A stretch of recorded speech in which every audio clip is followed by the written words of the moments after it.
So when you see 130/80, what does it actually mean? How do we stop it from becoming a health wahala?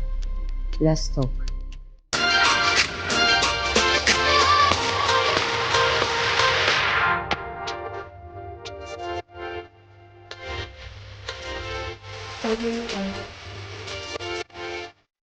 Hello everyone. Welcome back to the neighborhood. I remain Dominica, your go-to neighborhood pharmacist for all things health, beauty, and lifestyle, garnished with a twist of science and real-life experience.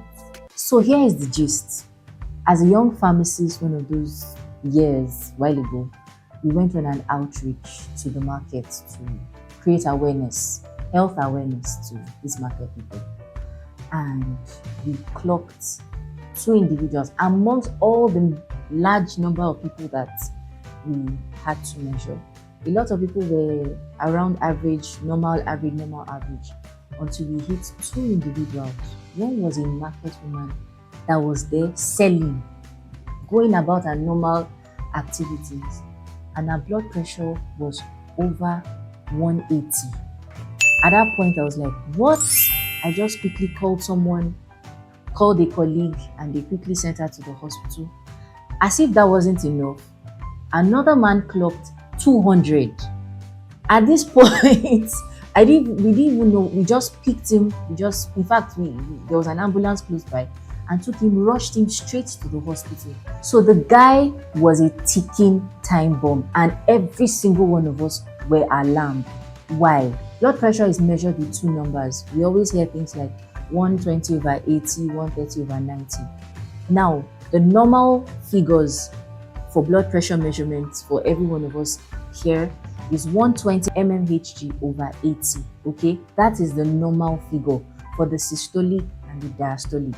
Now, the systolic on top, think of like a water pump going at a steady rate. Now, at 130 heading towards 140, think of a generator with a high pressure hose pumping water or blood through the vessels at that high pressure. So that's the systolic. Now, the number under is the diastolic. That depicts when the heart is at rest. So 120/80 is normal. 130/90, that's a warning sign. Okay, you don't play with it. Once the person hits 140/90, the person is already in hypertension. One of the signs to know that you're an adult is when you have this in your house. What do I mean? This is a blood pressure monitor or a sphygmomanometer, but let's leave that aside. So it's made up of the engine itself and the cuff linked with the pipe. I'm going to do a small demonstration right now to show you how to correctly place it to take your readings each day. You prepare your arm, ensure that your arm is bare, like in the video, and then prepare to wear the cuff on the bare arm. Ensure that you're seated quietly, you're not rushing around, you're not shouting at anyone. You wear your cuff beautifully, and ensure that the cord, the pipe, the air hose is facing forward. Okay, you notice that I made that error, so I had to ensure that the cord is facing forward, the forward part of your arm, the open part of your arm. So once you have that and the cuff is secure, I was trying to find out if it was snug enough for her and not too tight. Alright.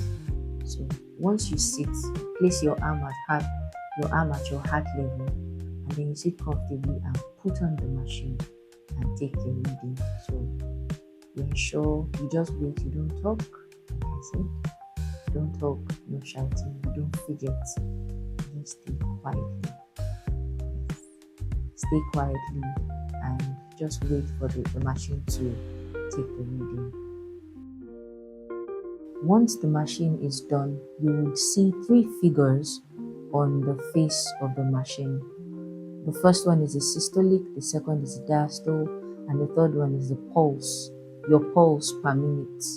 So if you see those three figures and it is not too normal, the best way to know your correct reading for the day is to ensure that you take 3 readings at once. The average will tell you which is your actual measurement for that day. So there's one more thing I need us to take note of. High blood pressure, when is sustained, is what we know as hypertension. So the blood pressure could be high and it could come down as long as it is not sustained.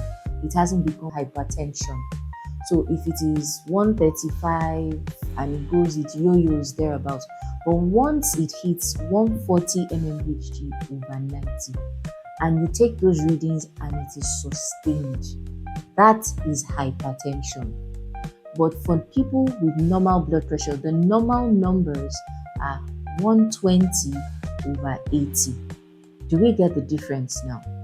So to help those that do not have hypertension yet and to stop people or to prevent us from having this, I'm just going to mention 5 very important things. The very first thing is cut out excess salt. Okay? We like seasoning cubes and we like salt. It makes life very sweet. But as much as possible, moderation or outright cutting out is the best way. Let's use it in moderation when we're eating. Less suya. I'm also saying this and I'm shy about it. But it's not like you can't eat suya, but reduce it. Once in a blue moon is fine, okay? Because of the high content of seasoning and salt that they were prepared with. Okay, cut out the salt. The next one is eat like you care about your body. All right, you care about your future. This is your body. Take care of your body. Basically, reduce the heavily fried, deep fried this, fried that. Less of frying. The third thing is movement. Now, I'll have you know that somehow the body kind of has 2 pumping organs. We have the heart that pumps blood around the body. Guess the second pumping organ, your calves. The calves of your legs, or Yorubas will say ishu, the yam. So if you take brisk walk, 30 minutes brisk walking every day, this helps. The walking causes the calves to pump blood back into your heart, so your heart doesn't have to do all that strenuous work by itself. Do we get it? So move your body briskly. 30 minutes is fine. If you can't do that, 15 minutes, just move your body. All right. The fourth thing is your alcohol. Not your alcohol. For people that take alcohol, as much as possible, reduce it. In fact, don't take alcohol. That's the best way. Okay? Avoid alcohol. Quit smoking. These 2 things, the advice is they are not good for the body. Okay? Quit alcohol. Quit smoking. Your body will thank you for it. And then finally, the fifth one, for those that are already on high blood pressure medications, don't skip your medications, please. Don't say I feel fine. The monitor has said that my blood pressure has come down and you skip your medications. Sincerely, it is bad news. Don't do that, okay? Your doctor will be the one to tell you when to stop, when to taper your meds, and when to keep going. So once you have been placed on blood pressure medications, keep taking them. Once you have your blood pressure monitor, ensure to keep checking your blood pressure, okay? And to keep our neighborhood healthy. Share this video to the mommy in the village, to the auntie, to the uncle, all those ones that keep saying that I don't have blood pressure, all I have is stress. Please share it to them, okay? To know their blood pressure is to have power in your hands, all right? Till I come your way again, remember, good health is your superpower. Make it yours. Okay? See you.